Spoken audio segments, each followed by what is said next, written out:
Well, I'll just say this. It's ridiculous that someone as plain as you is getting married before me. You'd look better in that ragged dress, and even the groom and relatives will tell you so. In front of me, I heard the mad voice of my sister next to the ruined wedding dress. My vision darkened with despair. However, as her older sister, I couldn't leave her to be such an irresponsible adult. I will show her how happy I am and make sure she regrets her behavior. My name is Sophia. At 27, after dating Jacob for 3 years, I recently submitted our marriage registration and our wedding is coming up soon. Preparing wedding invitations, food, and selecting flower decorations has been challenging, but thinking of it as an opportunity to show gratitude to the people who have supported us and our friends who have watched over us gives me motivation. Moreover, I have been particular about the wedding dress I chose. Wearing a wedding dress is a once-in-a-lifetime moment. I've always dreamed of a pure white dress since I was little. I spent quite a bit on the dress, but I wonder if I'll be okay wearing it. I think that wedding dress suits you best, Sophia. Besides, wearing a wedding dress is your dream, right? You've been saving up for it for a long time, haven't you? Thank you, Jacob. Yes, it's a special day, so I'll wear the dress I chose with confidence. That's what I thought. The wedding dress I chose has a lovely design, made with plenty of tulle and lace, created by a renowned designer. Just imagining myself in this dress, standing at the ideal venue with my beloved husband, makes me look forward to the wedding day, and it truly feels like a blissful moment. However, there were some problems in my daily life. Sophia, did you really manage to marry Jacob? Wouldn't Jacob be having regrets? Marlene said. Marlene, you shouldn't say things like that even as a joke, I retorted. When I visited home, my sister Marlene, 2 years younger than me, lounged on the sofa and smirked as she spoke. Even if it's a joke, it's an unforgivable thing to say, but I know better than anyone that Marlene is serious. Jacob is so handsome. He's too good-looking for an ordinary woman like you, right? She continued. You shouldn't judge people by their looks alone. Marriage isn't something you decide based on appearances. I replied. Well, coming from you, that might actually be convincing. I never thought you'd get married before me. Marlene said. Stop it, I yelled. Marlene is always confident, constantly studying makeup and hairstyles to appeal to men, and she's the type who frequently checks herself in the mirror. Ever since we were children, my sister often belittled me in public by saying, unlike me, my big sister isn't pretty. It seems she always strives to be on top. Well, apart from appearances, I've never felt inferior to my sister. Our relationship as sisters is far from good, and her recent behavior has been particularly strange. Hey, Sophia, remember when Jacob recently came to our house to greet everyone? I was there too, right? Did Jacob say anything about me? She asked. What do you mean? I replied. Like, wow, you have such a cute sister, or your sister is more refined and beautiful than you, she said. I'm leaving, I said in frustration, and tried to leave our parents' house. As I was about to leave, Marlene muttered something to herself. Acting all high and mighty just because you managed to get married, even though you're still so plain, just you watch. She said. Excuse me? Did you say something? I asked. Just go home already. She snapped back. This attitude of hers wasn't new, and I went home that day without giving it much thought. Strangely enough, on the day Jacob and I were having our pre-wedding photo shoot, Marlene came to the site with our parents to observe. Foon, oh, this is the wedding dress you're going to wear on the big day, she commented. Marlene, the shoot is about to start. Could you move aside, I asked. On the day of the shoot, I was scheduled for a solo photo session first, and while preparations were underway in the cathedral, where the ceremony was to be held, Marlene moved around without regard for others. All right, I'll move. What's the big deal? Just because you're wearing a wedding dress, you're acting like you're the star. More like I actually am the star today since it's my pre-wedding shoot. It'll cause trouble for everyone if we don't proceed quickly. Hanf, You're a typical example of someone who tries to be liked by being considerate because you're just average looking. Just so you know, that dress doesn't suit you at all," Marlene whispered to me, making sure our parents, Jacob and his visiting mother, couldn't hear. What I exclaimed. Just as I was about to argue, Marlene walked away with a smile. The photo session for me began, but Marlene's words stuck with me, making it hard to smile naturally. As the pre-wedding shoot progressed, my smile became increasingly strained. "Are you nervous?" Sophia asked Jacob's mother, my future mother-in-law. We had only met a few times, but she was gentle and very kind. "I'm just having a bit of trouble smiling. Sorry to keep you waiting." "It's okay. Your beautiful appearance in that dress is something to be admired for as long as possible. Take your time with the photos." I felt briefly reassured by my future mother-in-law's kind words, but soon Marlene disrupted the atmosphere again. "Are you planning to trouble your in-laws? I feel sorry for having such an incompetent sister. Who would want someone like you as a daughter-in-law?" Marlene said. "Marlene, please stop," I responded. At that moment, my future mother-in-law stepped between us and said with a smile, "It's so thoughtful of you to accompany your sister for her pre-wedding shoot. But this is for Sophia and my son. Please step back a little." She gently took Marlene by the hand and led her to the corner of the venue. As the shoot continued, Marlene watched me with a stern expression, repeatedly clicking her tongue in displeasure, worsening the atmosphere. "Maybe your sister's feeling lonely, like I stole you away from her." Jacob joked. "I'm really sorry." I apologized. Marlene's presence made the fatigue feel much heavier. But finally, the preparations were complete. There's no such thing as over-preparing for one of the biggest events of your life. I did a final check to make sure everything was ready. As my wedding day approached, Jacob and I traveled together from our new home to the venue, where we proceeded to separate dressing rooms upon arrival. Soon, the moment I had dreamed of would arrive, when I would wear my ideal wedding dress and vow eternal love with the person I cherished. A childhood dream was about to become reality. Filled with a slight nervousness and overwhelming joy, I was about to open the door to the bridal dressing room when, unexpectedly, it swung open from the inside. "Marlene, why are you coming out of there?"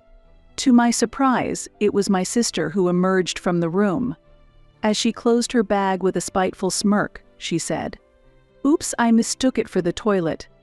Is the bride's dressing room really this shabby? It's sad you have to get ready in a place like this, but it might be just right for you." With those words, Marlene hurriedly left the scene. Although she was a family member, it was still too early for her to be here. Puzzled by Marlene's strange behavior, I entered the bridal dressing room and was shocked by what I saw. The room, elegantly decorated to provide a calm atmosphere, now held a horrifying sight. There hung my wedding dress, mercilessly slashed and ruined. "What is this?" I exclaimed. The dress, clearly identifiable by its tulle and lace details, was supposed to be mine. As I stood dumbfounded before the ruined dress, the makeup and costume staff entered the room. Seeing me frozen in front of the tattered dress, the staff could not hide their disturbance. When I asked if anyone had been in the room, they told me that my sister had claimed she was setting up a surprise decoration for me and had asked everyone to step out. Could Marlene have cut the dress? Why would she do such a thing?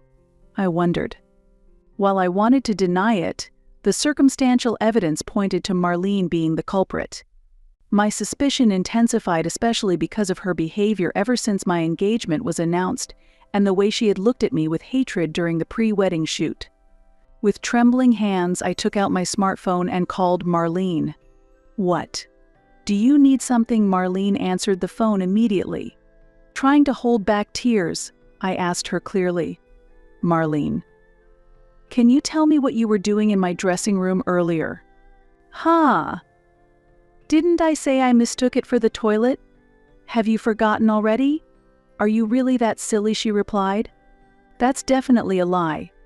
You ruined my wedding dress, didn't you?" I confronted her. As I pressed her with heightened emotions, Marlene laughed and said, "What? Something wrong with the dress?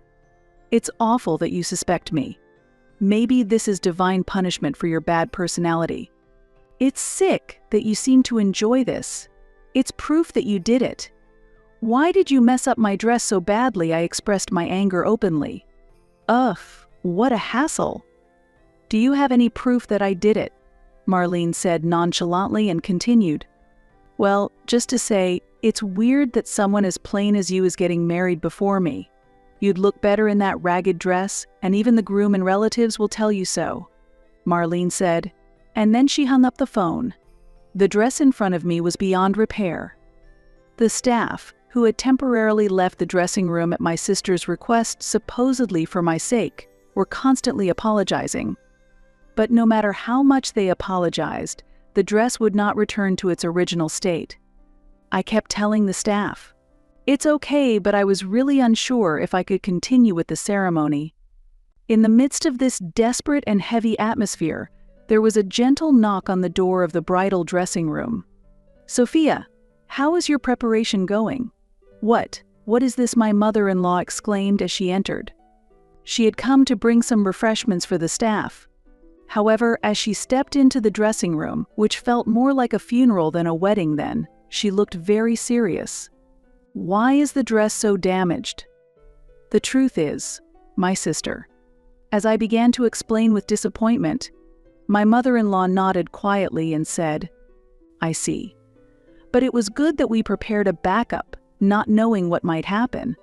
"What do you mean by a backup?" "Sophia, I have a suggestion," said my mother-in-law. Normally calm, my mother-in-law then showed a serious expression and offered me a strategy. "If you support me, I'll give it my all." Thanks to that strategy, I found the resolve to perfect a wedding that I once thought I would have to cancel. Just you watch, Marlene. I will show you how happily I shine, and I will surprise you. Seeing my regained spirits, the staff became even more enthusiastic about decorating. With a new determination different from the emotions I had in the morning, I was ready to face the wedding. From the magnificent chapel set outside the venue, solemn music flowed. As the large doors in front of me opened, there stood my father, with the aisle leading to the altar before us. At the end of the aisle, at the altar, Jacob, my groom, was waiting. As I started walking down the aisle with my father, gasps of surprise rose from the guests. My father was shedding tears as he walked beside me. Meanwhile, Jacob, who was unaware of the situation, seemed surprised. With my veil still on, I sneakily glanced at Jacob's surprised face and also quickly checked the family seats on the bride's side. There I saw Marlene, who had expected me to appear in a tattered or hastily prepared dress, her expression surpassing astonishment. Marlene was so shocked to see me entering the chapel that she stood with her mouth agape, unable to move. I walked past my sister towards Jacob. As I left my father and took Jacob's hand, Marlene started to fidget with the handkerchief she was holding. We exchanged rings, shared our vow kiss, and exited to a shower of flowers. As we walked past Marlene during our exit, the handkerchief she had been pulling at finally tore. This ceremony was not about troubling my sister, but about sharing our joy.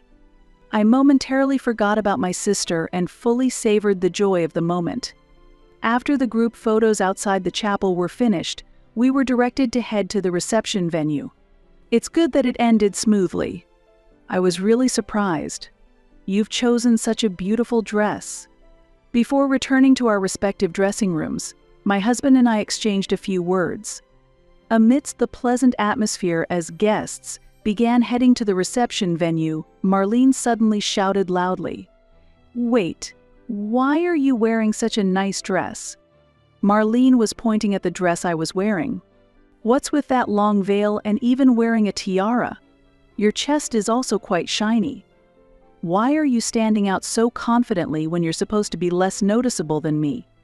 You don't have the right to be so presumptuous." Marlene began shouting as if admiring the dress, but at the same time berating me. She clearly looked frustrated, but the dress I wore was indeed attractive. The dress featured a long veil woven from high-quality lace, and a glamorous tiara decorated with Swarovski crystals. The silk shone beautifully, and the rich volume of the hem resembled a royal wedding. The chest was modestly yet delicately adorned with Swarovski crystals, too. It doesn't matter whether I'm beautiful or not. Every bride has the right to wear a dress she loves and have a wonderful day. You always look down on me, Marlene, but really, who do you think you are? I retorted. Everybody knows that beautiful people are above the ugly. Ugly people have a lower social status. Look, clearly, I'm the one who takes care of herself and looks beautiful, Marlene said as she turned to the guests and smirked maliciously. The guests, including our parents, were all shocked, and none could say anything. Taking their silence as agreement, Marlene gained more momentum. See, I'm definitely more beautiful. Yet I don't have a boyfriend, and my ugly sister gets married first. I can't accept this, she continued. Marlene glared at me fiercely and suddenly lunged at me. Oh, it's pitiful that such an ugly person would wear this. Take it off right now and apologize to the dress. Marlene, wait. This is an important wedding dress borrowed from Jacob's mom. It's what she wore at her wedding, so don't touch it, I screamed. As I tried to stop Marlene, venue staff and Jacob quickly intervened and restrained her. Marlene initially resisted, but quieted down when she heard what I said. Wait, that means it's a second-hand dress? So you were wearing rags after all. Treating something second-hand so preciously, you really are poor. Plus, being given rags by your mother-in-law, you're already being bullied, aren't you? No dreams or hopes at all. Serves you right, she said. I will not allow you to call this dress a rag. In the midst of the guests' merriment, Jacob's mother intervened quietly. She stepped forward with a smile and explained. That dress is a haute couture piece, specially made. It cost $200,000 when it was first made. $200,000, Marlene exclaimed in shock. The price of silk and Swarovski has gone up since then, so it might be even more valuable now. We've had specialists handle its storage, so it's in perfect condition, she continued. Hearing this, Marlene's complexion turned pale. It seemed that specifying the actual price had a significant impact on someone like her. Why would you give such an expensive item to my sister? Marlene stammered. Because Sophia is very kind and will make a wonderful bride, Jacob's mother explained gently. It makes me very happy to think that my precious wedding dress is being worn by my dear daughter-in-law. That's not the point. Why was such an amazing dress prepared in the first place? Marlene pressed on. Marlene had likely assumed there was no backup dress and carried out her plan to ruin the original one. Jacob's mother then smiled slyly at Marlene and said, Marlene, do you remember how harshly you glared at Sophia during the pre-wedding shoot? Even after I pulled you away from her, I noticed you kept looking at that dress on your phone. I suspected you were planning something. I thought you were just a clueless old woman, Marlene muttered. Yes, our family and my husband are wealthy, so we're sensitive to malice from others. Jacob's mother replied smoothly. That comment particularly struck Marlene. What? You are wealthy? So Jacob is rich too? He's rich and handsome, so why did he choose my sister? Marlene screamed in increasing confusion and frustration. Why did I marry Sophia? Actually, I was planning to talk about it in my speech at the reception. Jacob answered shyly to Marlene, who had turned red with inquiry. When I first went out to eat with Sophia, she suggested we split the bill. It was the first time someone had ever suggested that to me, and I was surprised. Plus, she proposed splitting the cost for our new apartment's rent and even the wedding expenses. What? Going Dutch? I don't understand. If Jacob is rich, he should pay for everything. Is he lacking in generosity? Sophia, you should let a man lead and spoil you. That's why you're a flawed woman. Marlene criticized. That's exactly it. Every woman I've dated said the same thing and only saw me as a wallet. But Sophia is truly independent, the first woman I've met like that. I realized I didn't want to be with anyone else but Sophia, Jacob said firmly, adding that there were other reasons too, and he spoke of his love for me. Marlene clicked her tongue and said, "Ugh, I can't listen to this. Boring. I'm not interested in a reception where such a plain sister is the star. Maybe I should just go home." After venting her frustration, Marlene suddenly lost her motivation and relaxed her shoulders. This was her usual pattern. She either creates a scene until she gets her way or until she gets bored. I have always endured her as her sister, but it is a real problem that her personality has not improved even as she grew up. Looks like I have to give her one last lesson as her sister, I thought, while grabbing Marlene's arm to hold her back as she yawned. This is a good opportunity to tell you. You will have to pay for the dress you ruined. Marlene grimaced in displeasure and then laughed triumphantly. Me? Ruined the dress? There's no proof of that. Why don't you save your sleep talking for bedtime? With that, Marlene shrugged off my hand and chuckled. It seemed she was happy she managed to ruin the dress I had chosen. However, I must teach her what happens to people who trample on the happiness of others. As Marlene looked pleased, I smiled calmly and nodded. Unfortunately for you, everything was recorded on the surveillance cameras. I had them installed in the bridal dressing room. I'm even considering filing a criminal complaint for property damage. I hate to have a criminal in the family at a wedding. What? There's such an option at weddings. Marlene's laughter disappeared, and her face twisted again with surprise and panic. Before her, I continued to explain calmly. It's not an option. I had it installed just for my wedding day and will have it removed tomorrow. How can you just install and remove things on your own? That's ridiculous. This venue is the wedding venue that I run. What? You are the owner? I thought you were just a plain office worker. Whether I'm plain or not, it's true that I was an office worker until recently. However, my passion for wedding dresses and weddings grew stronger each day, and I decided to establish my own ideal wedding venue. It wasn't only due to my savings, but Jacob's mother, who is also an investor, supported me, allowing me to pursue my dream and manage a wedding venue designed for brides. This place is the venue you manage? Absolutely not. I've never heard such a thing from Mom or Dad.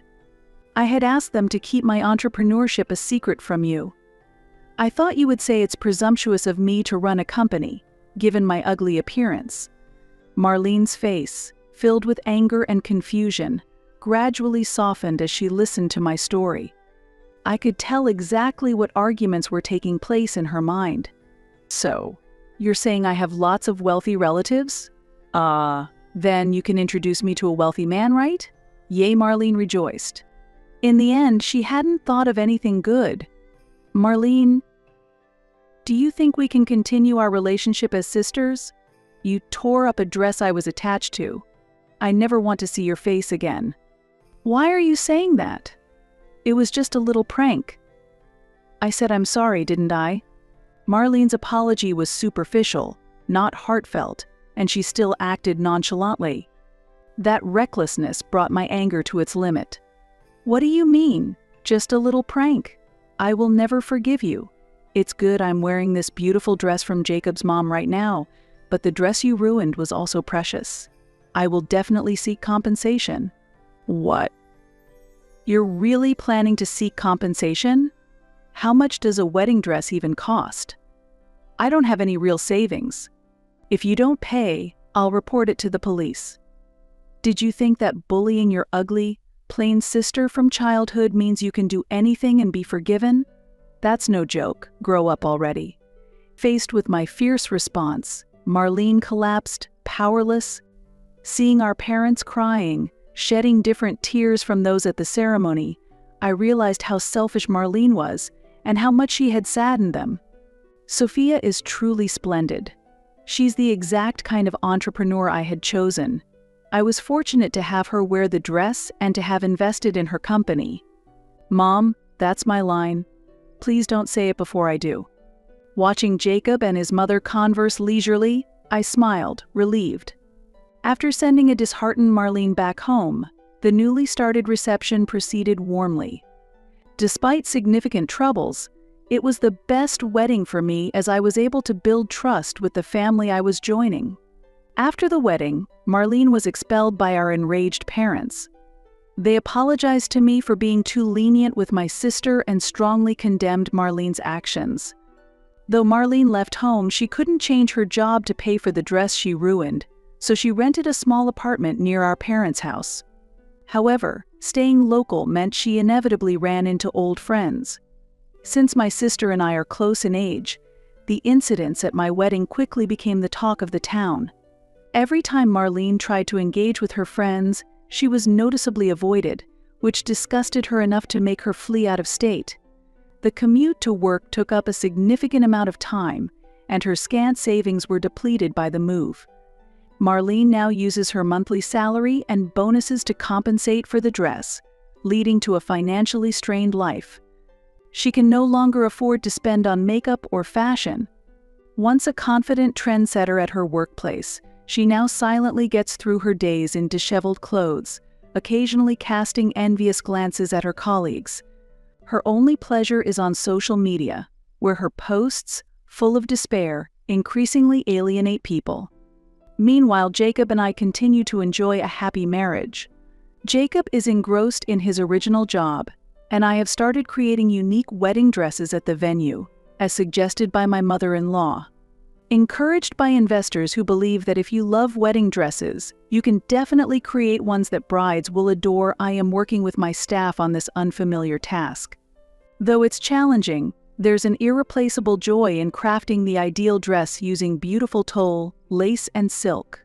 Remembering the dress Marlene ruined still pains me, but looking at the photos of me and my mother-in-law's wonderful dress, where Jacob and I vowed our eternal love, helps me heal little by little.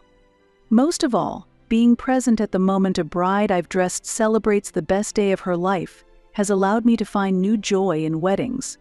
I am grateful every day to Jacob for marrying me and to my mother-in-law who supported me at work and when my dress was destroyed. And, oddly enough, I am a bit thankful to my sister for reaffirming my love for wedding dresses.